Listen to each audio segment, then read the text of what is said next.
Čau, nefunguje ti klimatizácia? Nechladí, nezapína sa alebo vydáva divné zvuky? Ukážem ti, ako ju reklamovať. Rýchlo, online a úplne bez stresu. Na stránke klimapreTeba.sk klikni na reklamácie a potom na výber reklamovať tovar. Zadaj číslo objednávky a e-mail, z ktorého bola objednávka vytvorená. Vyber klimatizáciu, ktorá má problém a čo najpresnejšie popíš závadu. Kedy sa prejavuje, čo presne robí alebo nerobí. Prilož aj detailné fotky a video, vrátane štítku zariadenia s výrobným číslom a dátumom výroby.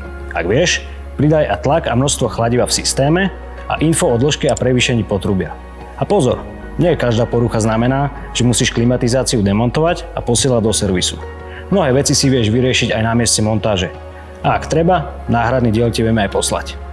Napokon si vyber, či chceš opravu, výmenu alebo vrátenie peňazí. A klikni odoslať. Hotovo! Do mailu ti príde potvrdenie a ďalšie inštrukcie. Reklamácia z Klima pre teba? Jednoduchá vec.